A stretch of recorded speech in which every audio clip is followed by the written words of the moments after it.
video te voy a explicar en qué consiste el derecho constitucional. Vamos primero a hablar un poco del origen de esta rama de derecho. Vamos para ello a situarnos en la guerra de los años 1200, puntualmente en el año 1215, donde un grupo de nobles formularon un documento que constaba 63 artículos, donde formulaban un conjunto de peticiones al monarca, y de las que más destacaban de ellas era que se pidiera permiso que consultara, de hecho, al Parlamento.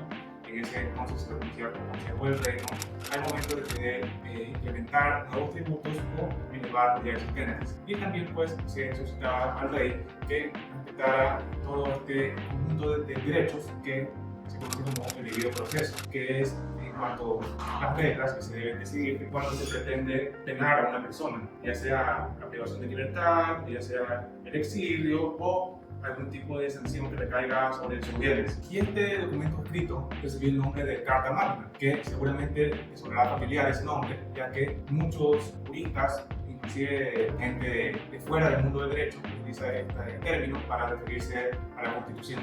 Más adelante en el tiempo, a mediados del siglo de 1600, podemos encontrar otro antecedente importante también en Inglaterra, donde el Parlamento de ese país formuló nuevamente un documento dirigido hacia el rey denominado Bill of Rights, donde se hacían otras solicitudes, como por ejemplo que exista una efectiva separación de poderes, en el sentido de que el Parlamento se constituía en el órgano legislativo, mientras que el monarca únicamente se quedaría siendo el órgano ejecutivo del Estado. Y por eso se decía ahí textualmente que únicamente al Parlamento corresponde la creación de las leyes. Además de eso, se solicitó que ningún parlamentario pueda ser enjuiciado, es decir, procesado por las opiniones que expresara en el ejercicio de sus funciones. Y aquí podemos ver un claro antecedente de lo que en nuestros días conocemos como inmunidad parlamentaria. Además de eso, se insistió en el tema del debido proceso y se limitó los poderes del rey. Otro antecedente muy importante del constitucionalismo es la famosísima teoría del contrato social, pero muy especialmente en las versiones de John Locke y Jean-Jacques Rousseau, no tanto en la de Thomas Hobbes, porque en la de su obra El Leviatán de 1651 más bien justificaba un gobierno de tipo absolutista, aunque no necesariamente monárquico, pero él decía que el Estado, la autoridad, debía tener un poder absoluto para poder garantizar la paz y la seguridad en la comunidad. Pero en cambio yo quiero enfocarme mucho en John Locke, porque él, asimismo, a través de la ficción contractualista, legitimaba la existencia de una autoridad, de un Estado, pero de carácter limitado. ¿Por qué? Porque él decía que existían ciertos derechos anteriores al Estado, previos al Estado, y estos eran el derecho a la vida, el derecho a la libertad y el derecho a la propiedad. Y estos derechos se derivaban del derecho natural, que es una normatividad suprapositiva, es decir, que es superior a cualquier tipo de norma fruto de la inventiva del ser humano. Y entonces decía el filósofo Locke que cuando la autoridad, mediante el poder que le ha conferido el pueblo, abuse de ella y atropelle estos tres derechos o simplemente alguno de ellos, el pueblo tenía el derecho de recobrar la soberanía, en el sentido de que estaba facultado a sublevarse contra esta autoridad corrupta y pues apartarla del poder y poner a otra persona que sí respete estos derechos naturales. Entonces, ¿qué podemos ver aquí?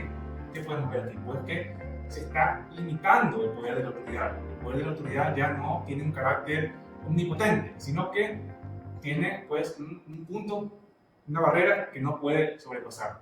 Antes que nada, esto John Locke lo desarrolla en su obra Segundo Tratado sobre el Gobierno Civil. Pero ahora sí, pasamos a Jean-Jacques Rousseau, que él en realidad lo que hace es que excluye cualquier tipo de forma de gobierno en la cual la soberanía no resida en el pueblo. Jean-Jacques Rousseau es el pensador que pues da nacimiento a esta ideología de la soberanía popular, que dice que la única manera legítima de constituir un Estado es mediante la voluntad general, es decir, mediante una metodología que ponga por encima de todo el interés general, el interés común, y que no dé cabida a los intereses particulares. Entonces, evidentemente, Rousseau está pensando en la democracia directa, en la democracia en la cual existe una asamblea popular donde cada uno de los individuos acude y debate con sus pares y conjuntamente toman una decisión o un conjunto de decisiones en cuanto a la vida política de la comunidad. Entonces, ¿por qué es un antecedente del constitucionalismo? Porque también se busca de alguna manera limitar el despotismo. El despotismo siempre estuvo asociado con los monarcas, con los reyes absolutos, o inclusive con la aristocracia, los ricos, los privilegiados, etc. Pero aquí cabe puntualizar que un pensador muy interesante como es Edmund Burke, en su obra Reflexiones sobre la Revolución Francesa, anota que el despotismo también puede ser un despotismo popular, también puede haber una mayoría o un pueblo, una plebe, como dirían los romanos, que quiera atropellar los derechos individuales de personas que quizá no estén tan alineadas con ellos. Pero en todo caso, ¿qué podemos rescatar de todo esto? ¿Cuáles son los principios que hacen de alguna manera como de padres del constitucionalismo? Pues, primero, el respeto a los derechos individuales. Segundo, la separación de poderes. Es decir, como decía Montesquieu, que el poder frene al poder, que la ambición frene a la ambición, que nunca todo el poder se concentre en unas mismas manos, porque como también decía el famoso Lord Acton, el poder tiende a corromper y el poder absoluto tiende a corromper absolutamente. Y como tercer punto tenemos a la soberanía popular. Esto de aquí se basa en la idea de que todos los hombres nacen libres e iguales y por lo tanto nadie tiene el derecho de mandar a otro, salvo que haya de por medio algún tipo de acuerdo, de consenso, que pues legitime a la autoridad. Una vez comprendido todos estos antecedentes históricos, ahora sí vamos a hablar sobre la definición del derecho constitucional. El derecho constitucional es aquella rama del derecho que regula la organización, funcionamiento y competencias de las instituciones estatales, además de establecer un régimen de protección de derechos. Excelente. Y mediante esta definición de derecho constitucional podemos pasar a definir ahora qué es una constitución, que en términos generales podemos decir que se trata de un texto que está dividido en dos partes muy importantes, la parte orgánica y la parte dogmática. En la parte orgánica precisamente se trata sobre la institucionalidad del Estado, es decir, cómo se van a organizar esas instituciones, cómo van a funcionar, qué competencias va a tener cada una de ellas, cuál va a ser su marco de acción, cómo se van a ejecutar los nombramientos de las personas que pasarán a integrar esas instituciones, cuáles son los límites de esas instituciones, cuál es la misión que van a tener todas estas. La parte dogmática es una parte muchísimo más filosófica, inclusive me atrevería a denominarla como metajurídica, porque se habla aquí sobre los principios, valores y todo tipo de conceptos filosóficos de orden superior que tienen como misión fundamental el inspirar a la parte orgánica. Es decir, se responde a la pregunta con la parte dogmática el por qué, el para qué de la existencia de la parte orgánica. Es decir, yo voy a montar todo este aparato estatal que tiene todas estas instituciones, todos estos funcionarios, toda esta burocracia. ¿Para qué? ¿Por qué lo voy a hacer? Y si nosotros consultamos con la parte dogmática, vamos a poder encontrar la respuesta. Y sobre todo en la era cristiana, la respuesta va a ser la protección de los derechos individuales, de los derechos humanos, podemos llamarlo también. Aunque sobre esto luego vamos a hacer una aclaración en la parte final de este video. Ahora lo que vamos a hacer es hablar sobre las características que tienen las constituciones. Las constituciones tienen una característica importantísima, y es que son las normas de mayor jerarquía dentro del sistema jurídico de un Estado. Nuevamente, recurramos a nuestra pirámide de Kelsen. Vemos aquí la estructura piramidal, escalonada, y vemos aquí que en la cúspide está la Constitución. Luego más abajo se encuentran, por ejemplo, los tratados internacionales, las leyes orgánicas, las leyes ordinarias, los reglamentos, las ordenanzas, los decretos, los acuerdos, las resoluciones. Aquí he tomado como ejemplo la pirámide jurídica ecuatoriana, que consta en el artículo 425 de la Constitución del 2008. He tomado simplemente para ilustrarles cómo opera este principio de jerarquía normativa.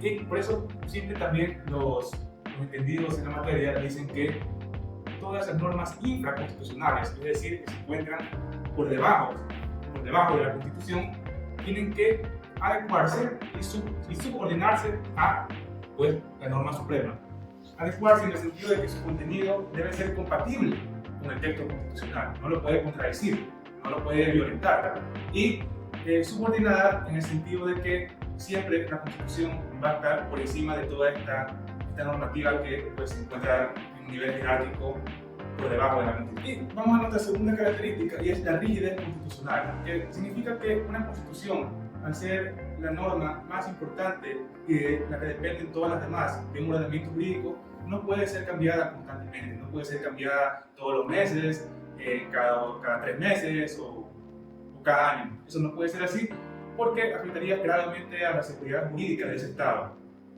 Y por lo tanto, lo que se hace para evitar que esto ocurra es que se establecen una serie de formas para dificultar que la Constitución esté cambiando constantemente. Como por ejemplo, que se establece un número mayor de votos dentro del legislativo para reformarla o para cambiarla, inclusive. También establece un mayor número de debates, establece plazos más largos, e inclusive en ciertos países para cambiar totalmente la Constitución es necesario que se consulte al pueblo por medio de una consulta popular. Y obviamente que esta sea aprobada con la mitad más uno del total de los inscritos en el registro electoral de ese país. Y bueno, ahora tenemos que hablar sobre el tema de los derechos humanos, porque los derechos humanos es algo de lo que se habla muchísimo actualmente, en todo espacio prácticamente. Constantemente estamos escuchando que los protectores de los derechos humanos, que los derechos de las personas así, de las personas por acá, de las garantías constitucionales y después asambleas constituyentes, etc. Los derechos humanos son un concepto que tiene su origen básicamente en el cristianismo. ¿Por qué? Porque fue la religión que vino a decir que todos los seres humanos tienen dignidad, que todos los seres humanos son iguales ante Dios, que todos los seres humanos nacen libres, que nadie tiene por qué nacer pues esclavo. Dice el cristianismo que nadie puede matar a otro, que es ilícito apropiarse de los bienes ajenos, y en fin, pues que en las relaciones humanas debe imperar la justicia siempre.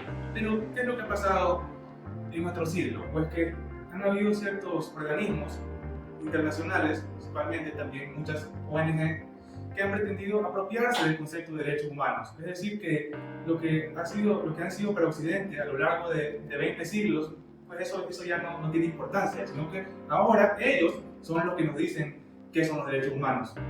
Y ni siquiera con algún tipo de legitimidad democrática, porque nadie vota por las personas que integran estos organismos. Lamentablemente, esa es la realidad que está encarando hoy en día el derecho constitucional. Por eso yo llamo a los estudiosos del derecho, a los juristas, a los abogados, de que no permitan esto, que no sean cómplices de esta situación y que pues realmente por encima del capricho del legislador, ya sea nacional o internacional, defiendan lo que el derecho siempre ha defendido, que es la justicia.